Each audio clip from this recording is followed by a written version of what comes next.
The autumn of 1526 brought with it an unsettling chill to the hills surrounding Florence, though could not determine whether the cold emanated from the changing season or from the bitter realization that his life's work had been fundamentally misunderstood. As he sat in his modest study, surrounded by the manuscripts that had once promised to secure his legacy, he found himself confronting a truth more troubling than any political betrayal he had witnessed. Virtue, that most cherished of human qualities, might be the very poison that destroys the societies that embrace it most fervently. The irony was not lost on him.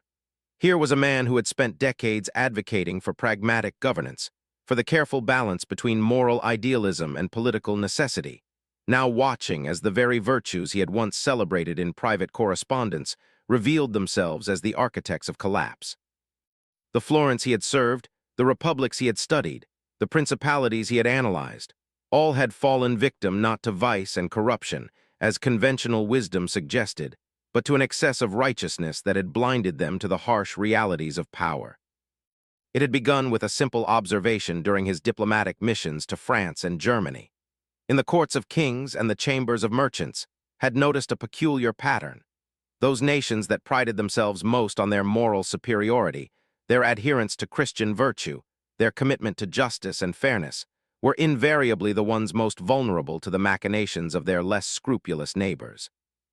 The Holy Roman Empire, that supposed bastion of Christian virtue, had been carved apart by French ambitions and Turkish advances. The Italian city-states, each proclaiming their superior culture and moral authority, had become playgrounds for foreign powers who felt no such compunctions about the methods they employed. But it was not merely international relations that revealed this troubling pattern.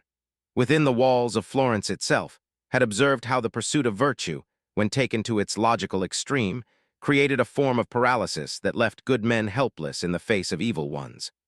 The Medici had returned to power not through superior virtue, but through their willingness to employ methods that virtuous republicans found abhorrent.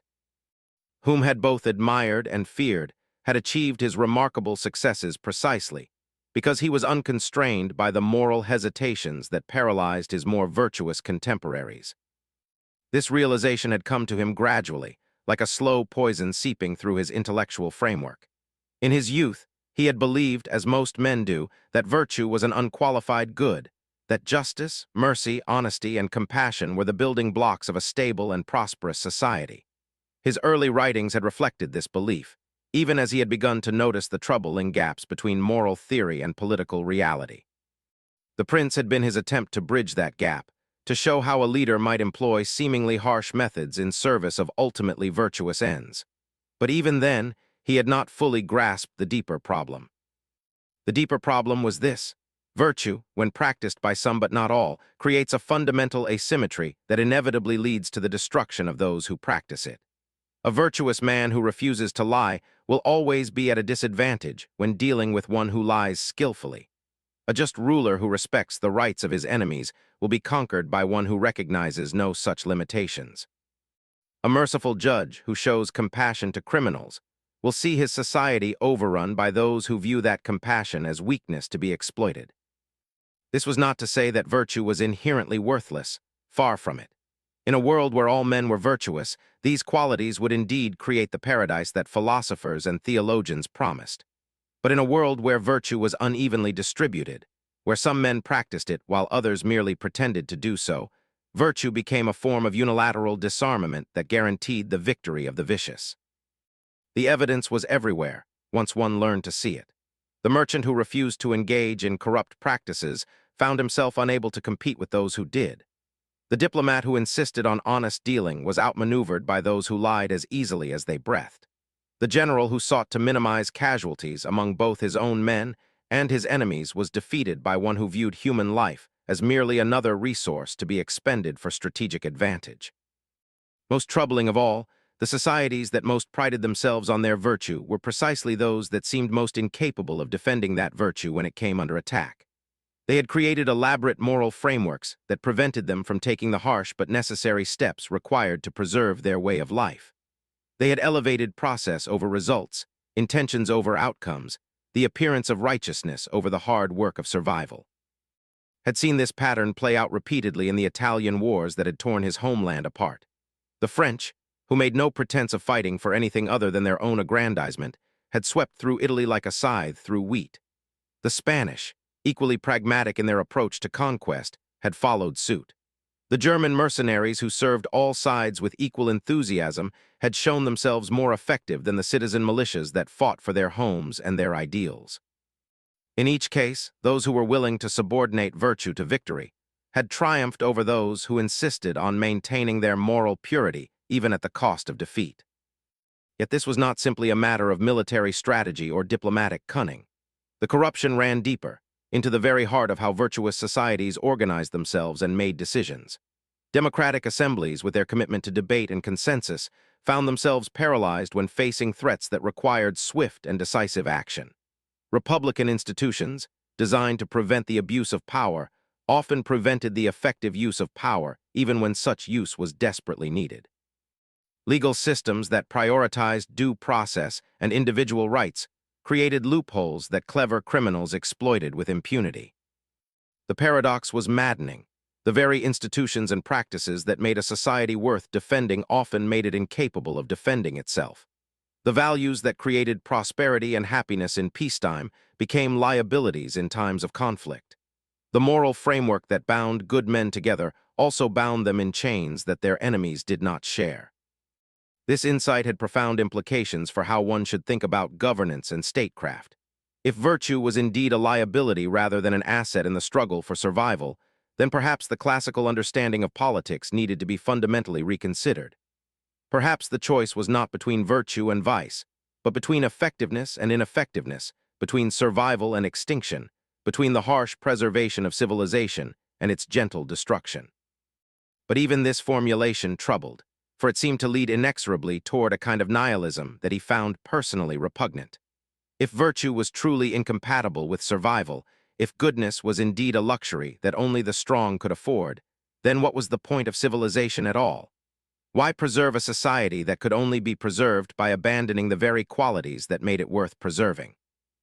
The answer, he had come to believe, lay in understanding virtue not as an absolute good, but as a tool that, like any tool, could be used skillfully or clumsily, appropriately or inappropriately. The problem was not with virtue itself, but with the naive assumption that virtue was always the right response to every situation. A master craftsman did not use a hammer for every task, and a wise ruler could not rely on compassion or honesty or justice in every circumstance. This required a new kind of moral framework, one that recognized that different situations called for different responses, and that the highest virtue might sometimes require actions that appeared, on their surface, to be vicious. A ruler who lied to protect his people from a dangerous truth was not thereby made a liar in the same sense as one who lied for personal advantage. A general who employed brutal tactics to end a war quickly was not thereby made brutal in the same sense as one who employed such tactics for the pleasure of cruelty. The distinction was subtle but crucial. It was the difference between instrumental vice and intrinsic vice, between actions undertaken reluctantly for necessary ends and actions undertaken eagerly for their own sake. The former preserved virtue by temporarily setting it aside. The latter destroyed virtue by reveling in its absence. Yet even this more nuanced understanding brought with it new dangers. How could one ensure that instrumental vice did not gradually transform into intrinsic vice? How could leaders maintain their moral compass while regularly acting in ways that seemed to contradict it? How could societies preserve their commitment to virtue while regularly violating its precepts in the name of necessity? These were not merely theoretical questions. Had seen how easily men convinced themselves that their personal ambitions served the common good, how readily they transformed temporary expedients into permanent policies, how quickly they forgot the moral principles they had pledged to preserve. The line between necessary evil and unnecessary evil was often thinner than those who crossed it realized. Perhaps this was the true danger of virtue, not that it made men weak, but that it made them vulnerable to their own rationalizations. A frankly vicious man, at least, knew what he was. A man who believed himself virtuous while acting viciously was capable of far greater evil, precisely because he felt no need to restrain himself. History was littered with the wreckage caused by those who committed atrocities in the name of righteousness, who destroyed lives and societies while maintaining an unshakable belief in their own moral superiority. The religious wars that were tearing Europe apart even as wrote provided a perfect illustration of this principle.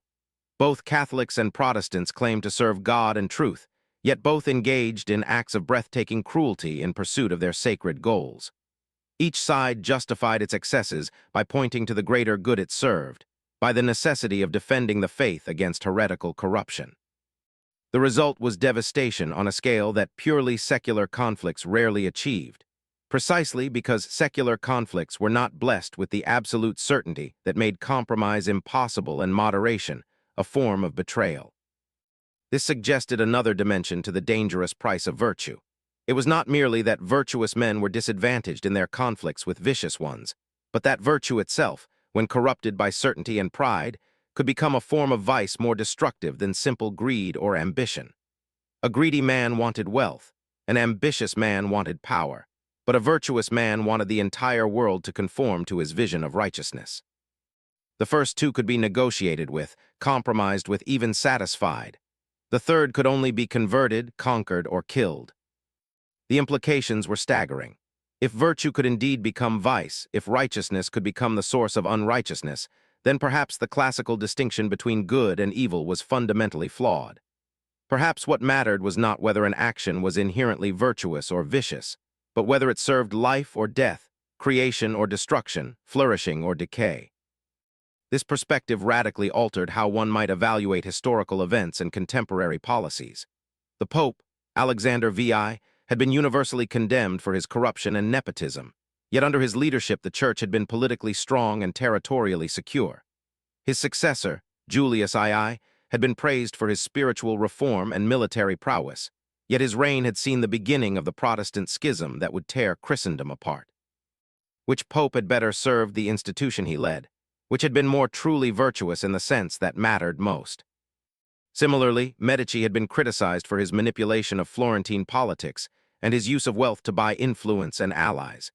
Yet under his informal rule, Florence had experienced unprecedented prosperity, artistic achievement, and political stability. The Republican governments that followed had been more democratic and more committed to legal process, yet they had also presided over the city's decline and eventual subjugation to foreign powers. Which system had been more virtuous in its effects, regardless of its methods? These comparisons were not meant to provide easy answers, but to illustrate the complexity of the relationship between virtue and results. Traditional morality focused on the intrinsic character of actions, whether they were just or unjust, honest or dishonest, compassionate or cruel. But political morality, now understood, had to focus primarily on consequences, whether actions strengthened or weakened the community, whether they preserved or destroyed the conditions necessary for human flourishing. This shift in focus did not eliminate moral considerations, but it did subordinate them to practical ones. The question was not whether a particular policy was inherently virtuous, but whether it served virtuous ends. The question was not whether a leader displayed perfect moral character, but whether his leadership created conditions under which moral character could develop and thrive among his subjects. This pragmatic approach to virtue had the advantage of flexibility, but it also carried the risk of relativism. If virtue was measured primarily by its consequences rather than its intrinsic character, then almost any action could potentially be justified by appeals to necessity or the greater good. The challenge was to develop principles that could distinguish between legitimate pragmatism and self-serving rationalization. Believed the key lay in the concept of republican virtue, not the individual virtue of particular leaders, but the collective virtue of entire societies. A truly virtuous society was one that could preserve itself and its way of life across generations, that could adapt to changing circumstances without losing its essential character, that could defend itself against external threats without becoming a threat to others. This collective virtue required individual sacrifices and compromises that would be unthinkable in a purely personal moral framework. Citizens might need to kill in war, leaders might need to lie in negotiations, judges might need to impose harsh punishments, all in service of preserving the social order that made individual virtue possible. The alternative was not moral purity, but moral collapse, the destruction of the very conditions under which ethical life could flourish. Yet this instrumental view of individual virtue raised profound questions about human nature and moral development. If people were regularly required to act against their moral instincts in service of collective goals, Would they gradually lose their capacity for genuine moral feeling? If lying, killing, and cruelty became routine tools of governance, how could leaders maintain their humanity? If citizens were expected to support policies they found morally repugnant, how could they preserve their integrity? The answer, suspected, lay in the ancient concept of tragic virtue, the recognition that moral life often required painful choices between competing goods rather than simple choices between good and evil. A truly virtuous person was not one who never compromised his principles, but one who understood when such compromises were necessary and could make them without losing sight of their moral cost. This tragic understanding of virtue required a kind of moral sophistication that was rare in any age. It demanded the ability to act decisively while remaining internally conflicted, to accept responsibility for necessary evils while continuing to view them as evil, to preserve one's humanity while sometimes acting in inhuman ways. It was a burden that few could bear indefinitely, which perhaps explained why history produced so few truly great leaders, and why even the greatest often ended their careers in failure or corruption. The psychological toll of such moral complexity was immense. Men who understood the true price of virtue often found themselves isolated from both the naively virtuous, who could not understand the necessity of their compromises, and the frankly vicious, who could not understand why they tormented themselves with moral doubts. They lived in a liminal space between innocence and cynicism, between idealism and nihilism, where every action carried moral weight, and every success came at the cost of some cherished principle. This isolation was compounded by the fact that their actions were often misunderstood by history itself. The harsh measures they took to preserve their societies were remembered long after the threats they faced had been forgotten. Their compromises with evil were while the alternatives they prevented were ignored. They were judged by peacetime standards for decisions made in wartime circumstances, evaluated by moralists who had never faced the choices they had confronted. Perhaps this misunderstanding was itself part of virtue's price, that those who paid it most fully were doomed to be misremembered and misrepresented by those who benefited from their sacrifice.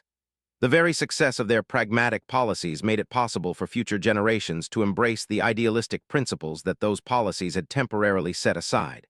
Peace made pacifism possible. Prosperity made generosity affordable.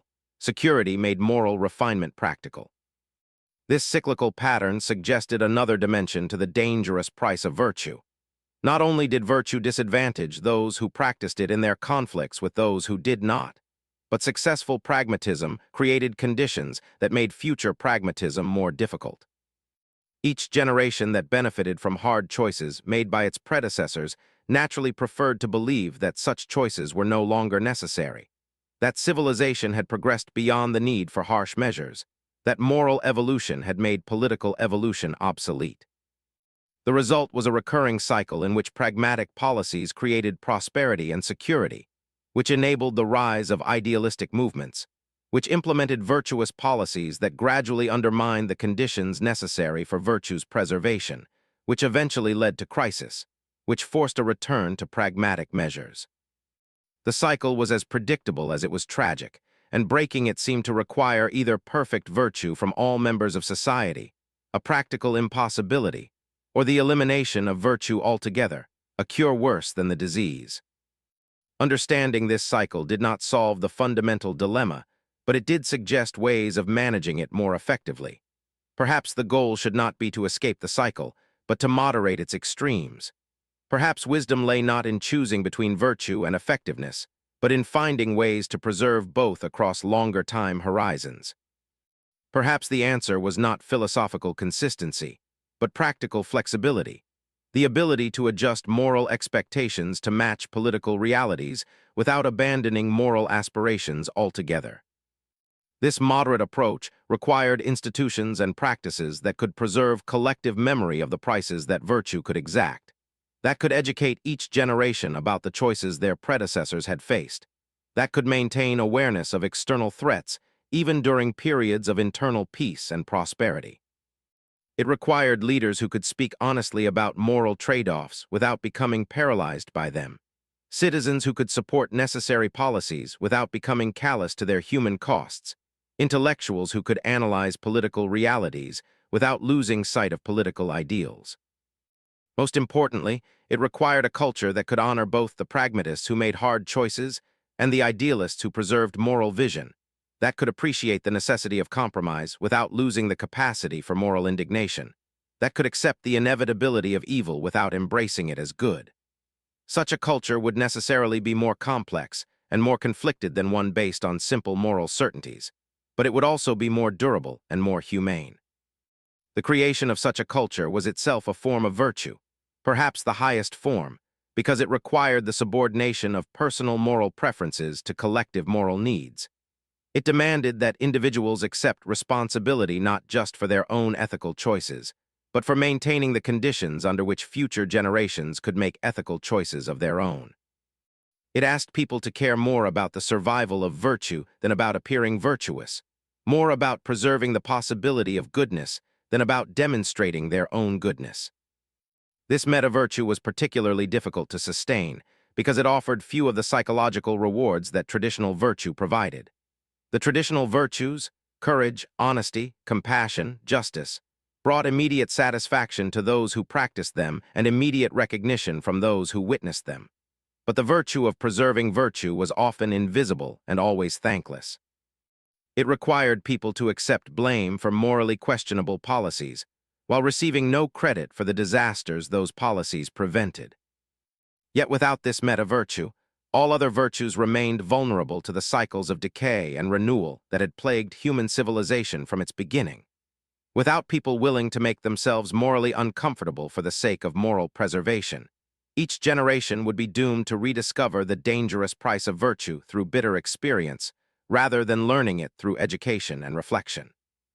This brought to his final and most troubling insight.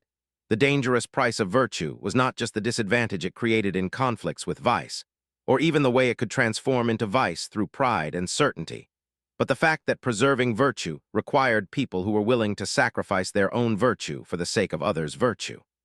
The continuation of moral civilization depended on the existence of people who would accept moral contamination to prevent moral collapse. These guardians of virtue could never be truly virtuous themselves, because their role required them to engage in activities that virtue condemned. They could never be fully appreciated by their societies, because their methods contradicted their society's stated values. They could never be at peace with themselves, because they lived in permanent tension between what they believed and what they did. Yet without such people, virtue itself would remain a beautiful but fragile flower, capable of blooming only in the hothouse conditions created by others' willingness to brave the storms outside. The choice was not between virtue and vice, but between virtue preserved through vice and virtue destroyed by its own purity. It was a choice that each generation would face anew, and that each generation would struggle to understand until it was too late to choose wisely. As the shadows lengthened across his study and the autumn chill deepened around him, set down his pen and contemplated the bitter wisdom he had spent a lifetime acquiring. He had begun his career believing that virtue and effectiveness could be reconciled through clever policy and skillful leadership. He was ending it with the knowledge that they were locked in eternal tension, that each required the sacrifice of the other, that wisdom lay not in resolving the conflict, but in managing it with grace and understanding. The dangerous price of virtue was not something to be paid once and forgotten, but a debt that accumulated daily and could never be fully discharged.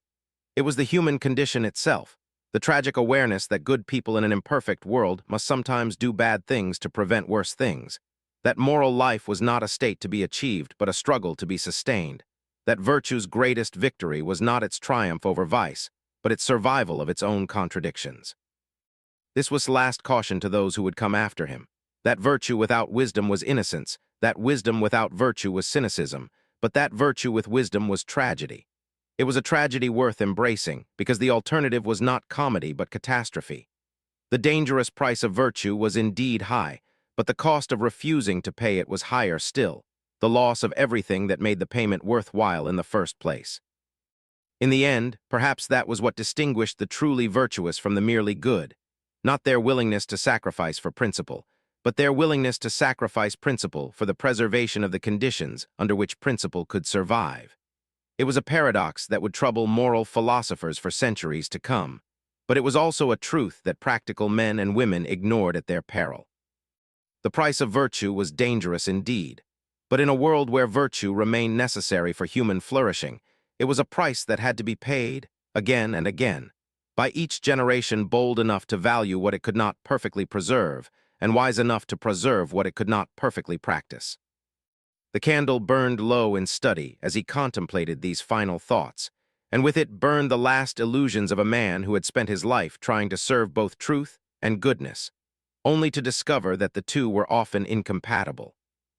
But in that incompatibility lay not despair, but challenge, the eternal human challenge of living with integrity in a world that rewarded corruption, of preserving civilization through means that civilization condemned, of maintaining hope while acknowledging the full extent of human moral complexity.